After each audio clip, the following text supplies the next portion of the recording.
DJ, Chacha, and Ted. Magandang umaga. Thank God it's Friday. Nako, salamat. Totoo po yan, Senator. Thank God it's Friday. Pero Senator, sige, umpisahan ko na po ito dito sa balita namin kanina. Una muna, kumusta po kayo?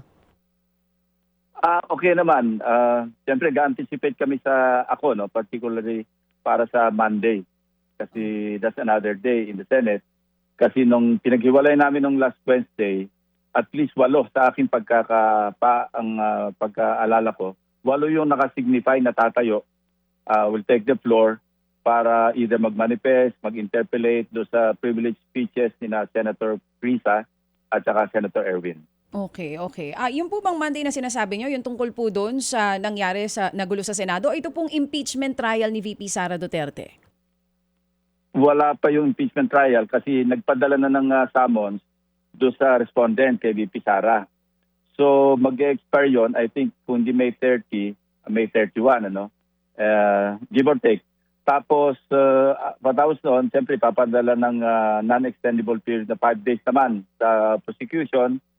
So sabihin natin mga June 5. Pagkatapos noon, siyempre may ano pa yan. May mga pre-trial conference na hindi natin alam kung gaano matatapos yung stipulation. Senator, meron pong balita na July 6 daw po, sinasabi, magsisimula itong impeachment trial ni VP Sara. May formal agreement na po ba na ito talaga yung date o hindi pa po yan pinal? Paano po ba yon? Yun na yung napag-agreehan namin ng caucus namin after after nung session nung Wednesday, July 6. Pero hindi yan na hard schedule, ano? Pwede magbago yan one or 2 days. Pero yan na yung susundin namin, July 6. At para lang po sa publiko na nakaabang po dyan sa mangyayari, anong exactly ang mangyayari on that day, yung July 6? Yun na yung mismong opening na trial. Unang trial day yon, yung date o yung July 6. Yun na yung formal na pagsisimula ng impeachment trial. Nakalatag na nga daw po yung schedule ninyo, no, dito sa impeachment. Pero sir, hindi po ba may inihain po itong si Senator Rodante Marcoleta na payagan daw po ang isang senador na makadalo even online? Napagdesisyon na po ba kung anong gagawin dito bago pa man po yung magsimula yung trial on July 6? Walang desisyon yun. Nag-motion siya. Hindi ko matandaan kung in-approve nila sa floor yung motion pero hindi valid yung motion na yon. Una-una, kailangan mag-amend kami ng rules. Pag-amend ng rules, alam naman ni Ted yan, ano, na may publication, imo-motion sa floor, pag-usapan namin sa Committee on Rules at lahat.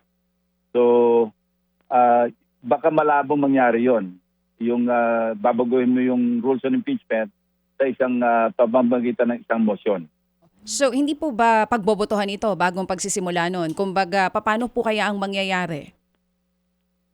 As an impeachment court. Kasi magkaiba yung Senate as a legislative body doon sa impeachment court. Magkaibang entity yon. So iba yung rules of Senate. Rules and procedures ng Senate at saka yung rules on impeachment. Although nagagamit yung rules of the Senate then sa rules on impeachment. Pero hindi po pwedeng agad-agad magdi-decide kami sa floor. Maski kami lahat mag-agree na baguhin yung rules, may publication pa yan. Meron nga po kasi mga balita na parang yung motion na ito is para daw makaboto si Senator Bato dun po sa impeachment trial ni VP Sara? Well, yun lang naman ang maliwanag sa amin na reason kung bakit nagkaroon ng motion na gano'n. Even sa rules ng Senado, hindi rin po pwede kasi ang umiiral naming rules ngayon, pagkaralang merong force majeure o kaya merong emergency. Tulad ng COVID, noong panahon ng COVID, pinayagan namin yon kasi nga hindi kami makapag-session kung merong lockdown. So, pero maliwanag yon pagka may force majeure, may bagyo o kung ano man, at saka may national emergency, saka lang pinapayagan yung Zoom o yung Webex. So, ito po masisiguro nyo malabong lumusot? Hindi lulusot. At saka maantala kami pagka binago pa namin yung rules on impeachment. Sabi nyo nga po, hindi lulusot, maantala kayo. Masyadong maraming kailangan gawin ng mga senador natin sa ngayon. Pero with the past incident po last week, kamusta po ba, Senator, ang atmosphere ngayon sa Senado? Kasi may mga tampuhan tayong naririnig. Paano po ang working atmosphere nyo sa ngayon? medyo may tension, to say the least. Pero sa Monday, I hope it will not turn ugly sa floor. Kasi mukhang mag-i-interpellate sila kay Senator Risa at saka Senator Erwin. Sila kasi yung nag-privilege speech noong Miyerkules. So may mga nag-signify na, ang bilang ko nga, mga 8 sila na mag-interpellate o kaya magmamanifest on the floor. And depende sa tono ng kanilang interpellation o kanilang manifestation, yun na magdi-define kung ano yung magiging takbo ng aming session sa Lunes. Senator, marami nga po ang nagtatanong kasi nangyari May 13, nakapanayan po namin kayo nung Biyernes, May 15, meron na ho kayong reaksyon din, sumapit po yung Sabado at Linggo. Bakit po Lunes, Martes, wala po ni isang tumayo para po magtanong at i-raise po yung napaka-importanting pangyayaring yon? Si Senator Bam Aquino, nag-file na siya ng resolution na magkaroon ng inquiry yung Senado. As early as last week pa yon, yung pagkatapos ng insidente. Hindi lang ito na-tackle sa floor. Ngayon, kaya nga tumayo si Senator Risa at saka si Senator Erwin. At yun ang pinagsimula ng panibagong sigalot kasi nagkaroon ng misinterpretation. Ako narinig ko mismo yung pahayag o yung konteksto noong parang wala nangyari na praise, ni statement ni Senator Risa. Maliwanag doon, ang nire-repair niya yung sa ngayon, para bang bakit hindi tayo kumikilos ang liderato na para bang walang nangyari. So, ang kay Senator Risa, kasi ang nagkaroon ng problema yon kasi nung nag-react si Senator Cayetano na ibang konteksto, ibang timeline. Kasi they're coming from different timelines and context. Yung kay Senator Risa, yung present. Mag-aksyon naman tayo bilang Senado kasi nga tinamaan masyado yung ating institusyon. So, wag natin tratuhin ito na parang wala nangyari. Iba naman yung dating kay Senator Pia, nag-react siya ng naging emotional at lahat. At sinabi niya, wag niyong itrato, wag niyong i-trivialize na parang walang nangyari kasi takot na takot kami. Ang problema nga, ang masama doon, para bang sinisisi pa kaming minority. Una, kinu-question bakit daw wala kami noong nagkaroon ng chaos doon sa Senado. Pangalawa, para bang mayroon pang pagbibintang o insinuation at the very least na alam namin na may mangyayari kaya kami umalis, para bang iniwan namin sila sa ere, which is unfair, At saka napakamali yung kanilang insinuation. At least si Senator Amy saka si Senator Alan Peter Cayetano yon. So sa amin, masakit yon kasi para bang isang Senado tayo, iniwanan nyo kami dahil alam nyo magpuputukan. Ang totoo nun, talagang initially, meron talagang all senators caucus. Pero binago yon, naging majority na lang yung caucus. So anong gagawin namin doon? Ako, umalis ako, nakalagado sa mga lahat ng alis ng senador, 724. Pero kinurag ko pa ngayon kasi umalis ako 612 or 618. Kasi nga, wala naman kaming gagawin. Actually, sinabihan ko pa yung mga staff ko, baka abutin kayo ng lockdown kasi parang nararamdaman na namin na nagsisimula ng i-lockdown yung Senado for some reason. Hindi namin alam kung ano. At alam naman namin, tapos na yung session, wala naman kaming gagawin. Yun naman routine namin pag walang session, unless mag-overtime kami sa office kasi halimbawa may privilege speech ako kinabukasan o kaya merong interpellation kinabukasan, maglalamay kami ng mga staff ko. Pero kung wala, anong gagawin namin doon? Yung iba sa amin, may mga appointment na pinuntahan nila, etc. etc. So napaka-unfair yung mag-i-insinuate ka, naka-Facebook Live, sasabihin yung mga minority, wala sila rito. Di ba napaka-unfair nun, Ted? Oo. Napanood po namin, sir, yung pong mismo na mga clips nito at muli po namin naipalabas para makuha natin yung tamang konteksto sa binabanggit po ninyo, Senator. Oo. Senator, balikan ko po yung sinabi nyo. Sabi nyo, may tensyon. Aminado po kayo ngayon sa Senado. So, paano po ba yun? May pag-uusap po ba na nangyayari behind cameras or pag kayo-kayo na lang po para hindi na sana umaabot at mas lumaki pa yung gulo na nakikita po ng taong bayan yung mga drama imbis na ang mas pinag-uusapan po sana yung mas may mga importanteng issue? Correct, tama yon. Dapat gano'n ang pag-usapan namin. Yun nga yung pag-uusapan namin sa Lunes kasi meron ng pending motion na i-refer ito sa Committee of the Whole. Sa akin naman, ito sarili ko itong pananaw. Gusto ko o isasuggest ko ito. Bayanan na lang natin yung NBI, yung PNP o DOJ man ang magsagawa ng investigation. Ilimit na lang namin yung aming Committee of the Whole Inquiry or Investigation sa pagbabalangkas ng remedial legislation o kaya administrative remedies para hindi na maulit yung gano'ng mga pangyayari sa Senado. Huwag na kami makialam doon sa yung aspeto ng investigasyon para hanapin pa kung sino may kasalanan, kung sino dapat file ng kaso. Yun ay sa akin lamang at plano ko itong ipahayag din sa Lunes na kung tayo magsasagawa ng inquiry o investigation ng Committee of the Whole, maging spectacle na naman tayo rito kapag nagturuan tayo na nagturuan. Kaya mag-limit na lang tayo doon sa positive na approach na magbalangkas tayo, makapagbalangkas tayo ng mga legislative measures o kaya administrative remedies sa aspeto naman ng reaction ng OSA, etc. etc. Oo. Senator, balikan ko yung tanong ko kanina. After May 13 incident, no narinig niyo po yung Facebook Live, even the minority senators, pinaparatangan kayo, wala po ba nag-message mismo sa mga kapwa nyo, Senador, na bakit naman ganun yun nangyari? Bakit po sa inyo sinisisi? Wala pong pag-uusap na ganun? Wala. Ang message, kasi meron kaming chat group na 20th Congress. Lahat yon, lahat ng senador yon. Ako, hindi na ako nagpa-participate doon. Pero yung mga ibang kasama ko, active pa rin doon. Kasi after all, dati naman silang nasa majority. Mga kaibigan din nilang malapit. Mga seatmates nila yung iba sa majority ngayon. So sila nagpahayag ng, are you okay? Yung nagpahayag ng concern. So yun nga, unfair din yung sinabi ni Senator Pia na wala man lang nangamusta sa inyo. So mali yung premise kaagad. Ako, hindi ako isa sa mga nangamusta kasi nga parang nag-live and delete pa nga ako doon sa nung nagsimula na magpalit yung liderato. Umalis na ako doon sa chat group na yun eh. Opo. Senator Ping, yung pong binabanggit nyo kanina no, na inyong suggestion na kung maaari, paubaya na ito sa competent, impartial body to investigate kung ano talaga nangyari. Pero nga sa Monday, depende po yan kung paano po ang diskusyon. Siguro magandang maitanong ngayon ng taong bayan sa inyong lahat, napanood yun na ho ba yung actual raw CCTV footage nito? Wala pa. Yung napanood natin, yung nangyaring press conference ng DILG Secretary at saka ng PNP Chief. Opo. Napuntahan na po ba kaya ng mga senador yung lugar kung saan po nandoon umano yung mga NBI na binarel at nag-cover fire?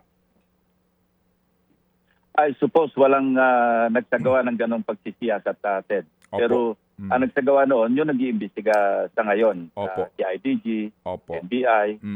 Kasi po, meron din pong kaisipan kasi Senator Ping na siguro mainam din para sa inyong lahat na magkaroon ng pagkakataon na panoorin mismo yung kopya nyo ng CCTV para more or less meron ka ng ideya, di ba? Kasi pag sa Lunes, kung di mo pa napapanood yan, baka kung ano-ano sabihin mo. Pero kung napanood mo, palagay ko naman yung pong isang di ba? Yung isang pangkaraniwan lamang na kaisipan makapagsasabi na kung ano talaga yung nangyari. And then yung lugar mismo na pinangyarihan, Senator Ping, makikita mo rin kung kaninong jurisdiction na iyon, nasaan yung mga ahente, kaya more or less din, meron ka ng ideya para pag simula ng sesyon, ng diskusyon, meron ka ng baon, di ba, na actual na napanood mong na CCTV footage. Totoo yun, Ted. I suppose pagka nagkaroon ng hearing o bago magsimula yung aming pagdinig, baka dapat panoorin muna namin lahat yung kabuuan kasi merong aligasyon na in-splice ng PNP. Ako, Ted, meron akong pending request sa OSAA. Hindi lang yung i-cover yung CCTV footage noong pangyayari nung May 13. Actually, may request ako na simula pa nung dumating si Senator Bato, ipakita sa amin yung footage, paano siya dumating sa Senado, paano siya nakarating na second floor, all the way hanggang or fast forward, papunta na doon sa insidente noong Miyerkules. Yes, sir. Yes, sir. Hanggang ngayon, hindi naman kasi binibigay yun eh. Kasi gusto ko rin makita, out of my own curiosity, kasi meron akong fairly reliable source na naipahayag ko na rin doon. Nag-apologize nga ako sa floor kay Senator Pia kasi nag-react din siya rito. Sa akin naman, paski pa mali yung aking sinabi o tama, hindi naman issue sa amin na merong taga-majority na nagpasok kay Senator Bato. Hindi issue yun eh. Kasi nga kailangan nila si Senator Bato para sa number 13 eh. Hindi sila makakabun 13. Sa akin, walang issue yon, except of course yung usapin na merong sinasabing warrant of arrest, which at that time, hindi naman kumpirmado ito. Na-confirm lang yung meron siyang existing na warrant o yung unsealed na warrant of arrest from the ICC noong pagkatapos na makapasok si Senator Bato. Katunayan, yung buong 6 o 7 buwan na nagtatago siya, wala naman tayong kumpirmasyon na talagang merong warrant o pares ang ICC kasi sealed eh. Inansil lang ito noong nagkaroon na ng ganong usapin, noong Lunes nga yung pagbalik namin sa session ng May 11. Opo. Yung nga po, sana nga, pero hindi kayo kaninyo na pagbigyan pa. Pero siguro this time kung may panahon kayo ngayong weekend, magkaroon ng chance para po magkaroon ho kayo ng preview kasi mahaba-habang papanoorin ninyo itong mga CCTV na ito para po first hand ang information at maaring makumpirma ninyo yung naipalabas sa presko ng SILG at ng DOJ para po sa isang matalinong diskusyon, Senator Ping. At saka komprehensibo. Yes, Hindi opo. yung partial lang nung yung CCTV footage. Opo. Tama yun. I subscribe to your suggestion, Ted. Isasuggest ko rin yan na bago pa man lang magsimula yung sinasabing pagdinig at ito'y malamang na itutuloy.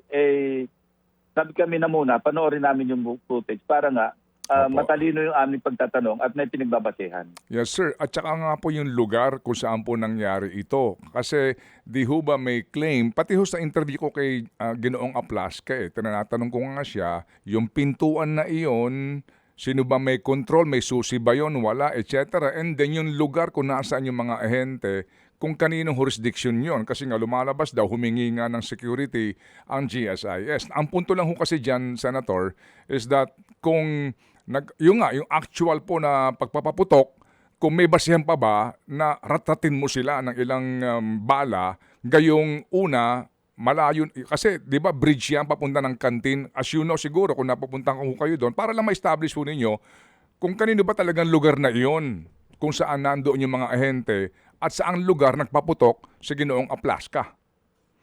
Yes, yung mga relative position. Yes, Kaninong sir. jurisdiction. Kasi isang building yan, kaya lang separate yung merong dividing wall o pintuan, yung jurisdiction ng GSIS at saka ng Senado. So tama yon para ma-establish natin clearly yung mga relative positions ng mga nagpaputok. At kung sino una nagpaputok, sino gumanti ng putok, kung meron man. Opo, kasi nga po mahirap din yung agad na kampihan o alam nyo na ang mangyayari at hindi magandang panoorin natin. Ano ba ang estado ngayon ni Ginoong Aplasca at meron bang OIC sa USAA? Siyempre meron namang may chain of command naman yan. Siyempre yung kanyang assistant o deputy. Yun ang nakaupo actually sa harapan namin, yung upuan ng Sergeant at Arms. Meron nakaupo doon na I suppose yun ang Deputy Sergeant at Arms. Ano ho bang usapan po ninyo dyan sa Senado? Yung pong ombudsman suspension, ano ba ang pagtangkilik doon ng Senado? Yan ho ba? Kasi may question legal na naman po doon. Wala naman, Ted. Kasi ang nasa ombudsman law, ang wala lang saklaw, hindi saklaw na ombudsman, mga members ng Congress at saka yung judiciary, at saka yung mga constitutional bodies yata. Pero maliwanag doon, kaya nga hindi na-implementa yung suspension order o yung kay Senator Joel noon. Kasi nasa batas naman yon na hindi saklaw. May sarili kaming pamamaraan o means yung ethics committee namin kung saan pwede kami magsuspinde at saka mag-dismiss ng aming mga kasamahan. So, pero sa Sergeant at Arms, hindi siya kasama doon. Opo. Sige nga po. So ngayon sir, may sinasabi ho mismo ng inyong kasamahan sa minorya, si Senator Erwin, na manipis masyado itong bilangan sa majority minority at meron pong kumbaga may tsansa na maibalik sa minority yung majority.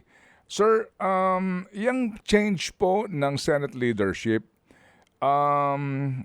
Sa nangyari ngayon, kita na po yung pagkagulo sa mga komite, pagkabimbin sa mga hearing, at yung inyong trabaho.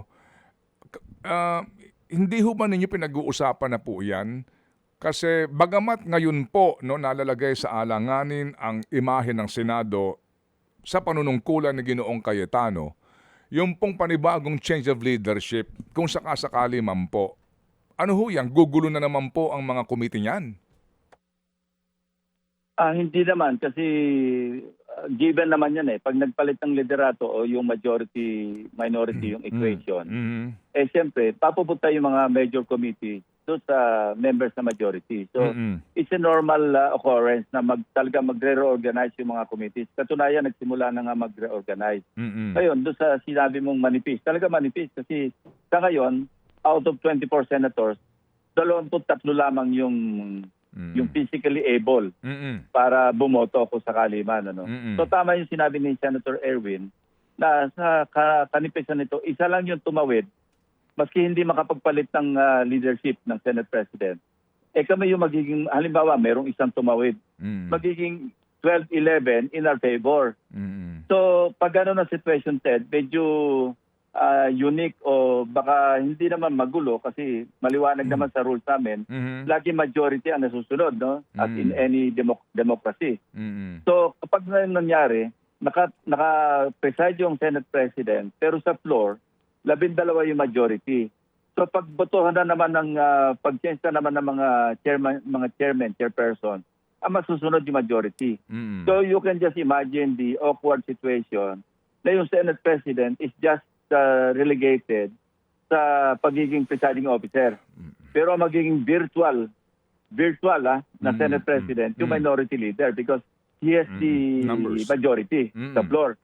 So pag nagbotohan kami, sino ang chairman ng halimbawa ng Committee on Silence? So kami yung masusunod kung sino yung iboboto namin kasi kami yung 12.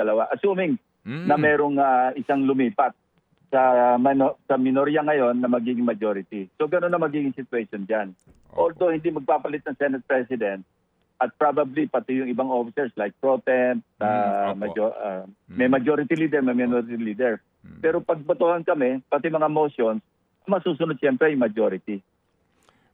Senator Ping, sa sitwasyon ngayon, tenable pa ho ba ang liderato ni Ginoong Cayetano sa nangyaring gulong ito at ito na po yung image na sa amin, no, ng mga mamamayan, talaga bang as in tingin po ba ninyo siya ho ba ay meron pa ho ba siyang kumbaga maaring katigan na maging leader ng kapulungan ng Senado sa nangyaring gulong ito?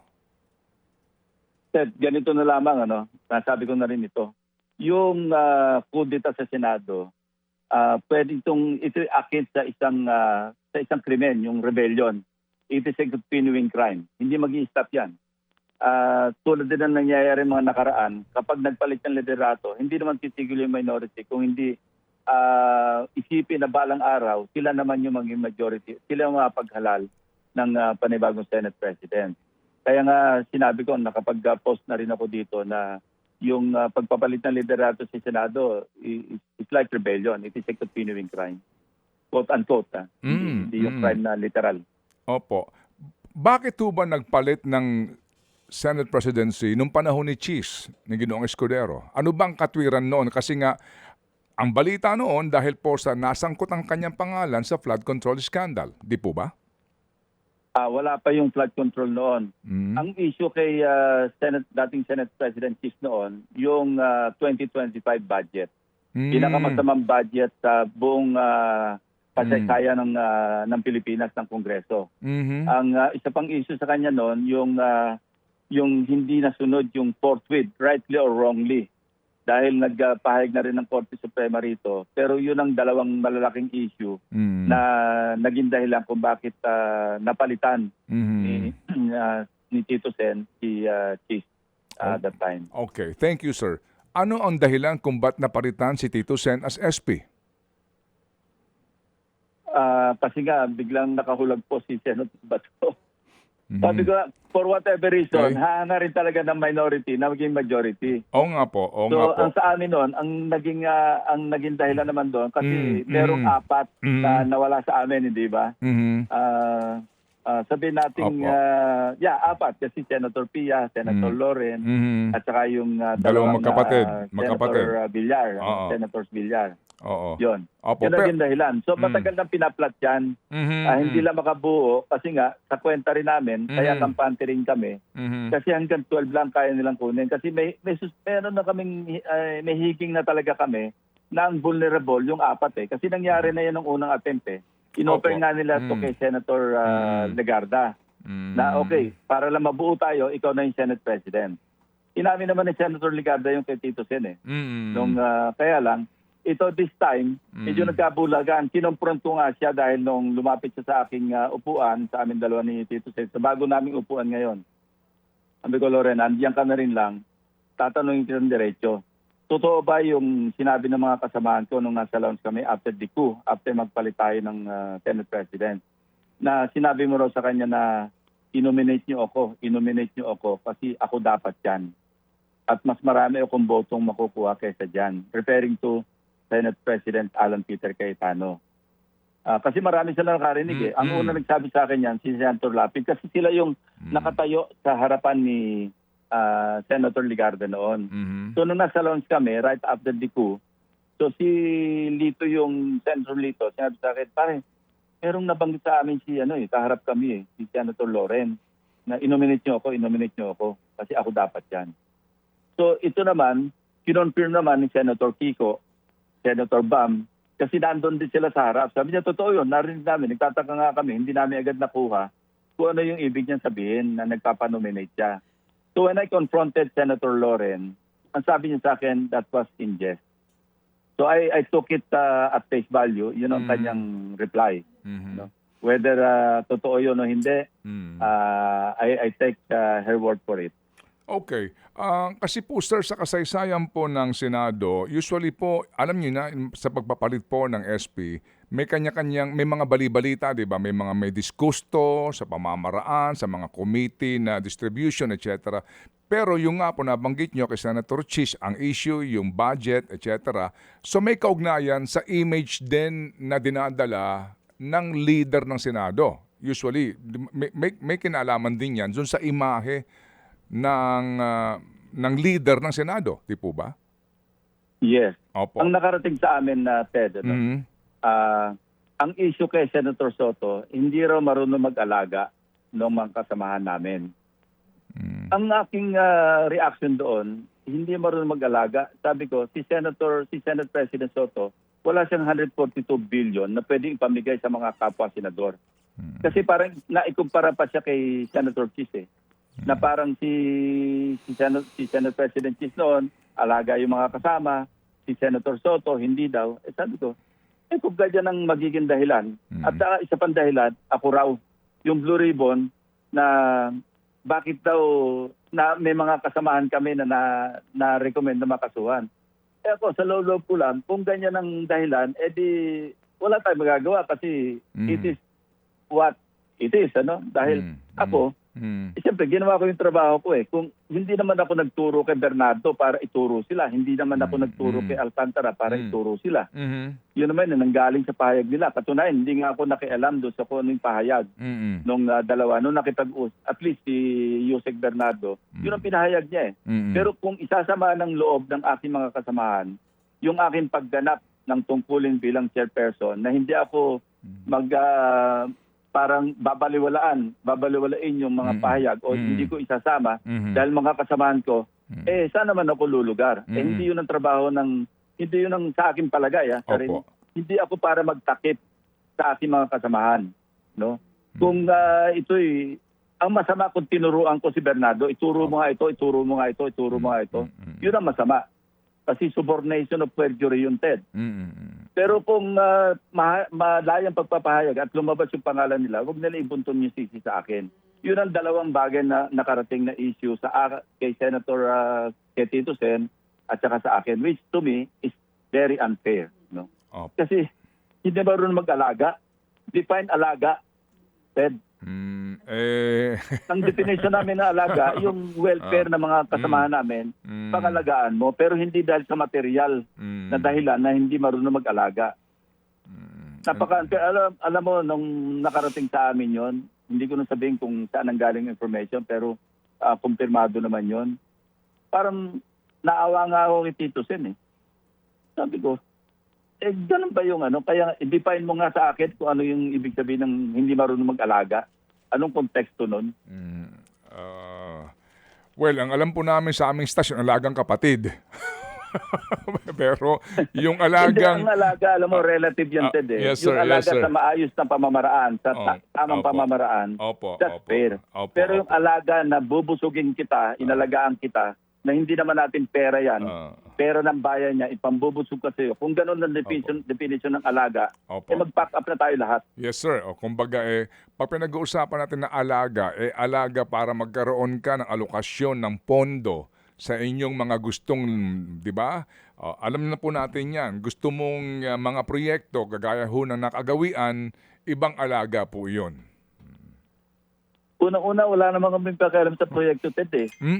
Yung proyekto kami, legislation kami, kung meron mga inintroduce na amendment, Opo. aka insertion, at ito'y nakapasa sa floor, wala namang kinalaman yung Senate President doon. Kasi collegial naman kami. At tapos dadaan pa nga ito sa bicameral eh. Opo, opo. Yes, sir. Anyway, Senator, sir, kasi nga ngayon, ito ho ang inyong kinasadlakan. Sa Monday, di pa ho natin alam nga kung ano ho magiging bakbakan dyan o ano po ang diskurso ho ninyo na panonoorin po na naman natin. Sorry po, just have to ask you, no? Meron pong isang kolumnista, maganda po ang kanyang artikulo, I hope you don't mind, ano po, ito pong column ni Ginoong Andrew Masigan. Ito lang po, I just would like to get your reaction on this. Isa lang po itong sentence, ha? Okay, the question that must finally be asked is, why should the Filipino taxpayer continue paying for an institution that increasingly serves less as a pillar of democracy and more as a sanctuary for opportunist, dynastic greed and naked political interest? They have become a waste of public funds.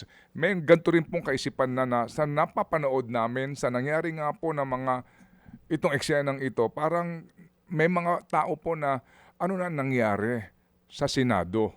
24 lang po kayo, tapos ito po ang impresyon na ibinibigay po sa amin. Ano po ang yung reaction doon, Senator Ping? Mahirap pakipag-argue sa alam nating totoo. Alam mo, for the longest time, tinitingala yung Senado. No?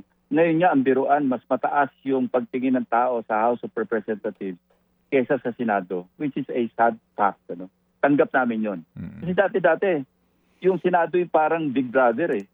Kami yung nag-check sa kung ano man yung mga nangyayaring excesses sa lower house. Parang nag-check namin. At pasalamat nga yung mga tao na bicameral system tayo para may check and balance. At kalimitan, Ted, nung nakaraan, kami yung nag-check, kami nagbabalance. Pero ngayon, baliktad yung pananaw ng ating mga kababayan.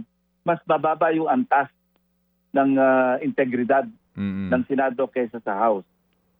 Masakit man tanggapin, pero yun talaga rin ang ramdam namin. Pag nagko-focus kaming mga minorya. Kaya nga kami, nag-uusap-usap kami na kailangan magkaisa-isa tayo na ibangon natin yung nawalang dignidad, yung nawalang integridad ng Senado. Paano natin gagawin yon? Magagawa lang natin yan, parang mag-reflect tayo, individually and collectively, at ayusin natin ang takbo ng Senado. Hindi yung puro na lang politika, puro na lang pangsarili. Yan, tulad yung observation ng sinasabi mong nabasa mong column, opinion. Tama yung Ted eh. Hindi ako makipag-argue diyan kasi marami rin akong nakakausap na mga impartial, mga objective ito, hindi ito yung parang kampi sa amin o kampi sa kanila. Yan na rin talaga yung prevalent na mood o sentiment ng ating mga kababayan. Ano nangyari na sa Senate? Opo. May tanong po si Chacha, Senator Ping, kung mamarapatin po ninyo, At mukhang ito'y galing po na naman sa kapwa nyo, Senador. Oo, Senator Ping, I don't know if nakarating na po ito sa inyo. Sa isang panayam, may sinabi po si Senator Amy. Banggitin ko po mismo yung mga salitang sinabi niya. Sabi niya, they wanted to change and get back the leadership of the Senate. Nakapusta na pala doon ang CONAS. Matatalo ang impeachment, mananalo si VP Sara sa 2028, tepok silang lahat. Ano pong reaksyon niyo dito? Flat lie, outright lie. Kasinungalingan, walang pag-uusap kami, masi yung mga focuses namin. Napakalimit kami mag-focus sa minorya. Never yang napag-usapan. Never yang nabanggit yung CONAS. Kung meron mang plano na mag-CONAS, hindi namin alam yun. Kung ano yung, kung meron man, at kung meron kami narinig, hindi namin alam kung ano yung end state na gusto nilang makita. Ito po kasing pahayag na ito ni Amy ay narinig ko rin po kay Senate President Alan Cayetano nung pong nakaraang press con niya. Bakit po ganitong sinasabi nila? Hindi ko alam kung ano yung pinanggagalingan ng kanilang pananalita. Kung meron silang matibay na basihan, edi bahala sila. Pero as far as the minority group, yung 11, tawag namin sa sarili namin, mythical 11. Kasi para kaming nangangarap na lang lagi, walang ganyan pag-uusap. Ang talagang ang dominant na tuwing mag-uusap kami, ibalik natin yung dignidad ng Senado. Kapag tayo naging majority, sana mabago yung pananaw, yung paningin, yung perception ng ating mga kababayan sa Senado bilang isang institusyon. Patunayan yung sa amin, yung pagpapalit ng leadership. Maski ano pa sabihin nila, idikit nila sa impeachment, idikit nila sa kung ano-ano man. Sa amin, ang number one na priority namin para kailangan mapalitan yung i-save yung institution. We love the Senate. Lahat kami nagkakaisa. Ibangon natin ang Senado, first and foremost, sa paningin ng ating mga kababayan. Kalimutan na natin yan kung ano pa yung mga ibang issues attendant do sa pagpapalit ng liderato. Pero sa amin, ang number one, yung primordial concern namin, yung integridad ng Senate. Oo. Senator, under Senate President Alan Peter Cayetano's leadership, you don't feel maibabangon ang integridad ng Senado? Hindi ko sinasabi yon. Sa aming perspective yung aking sinasabi.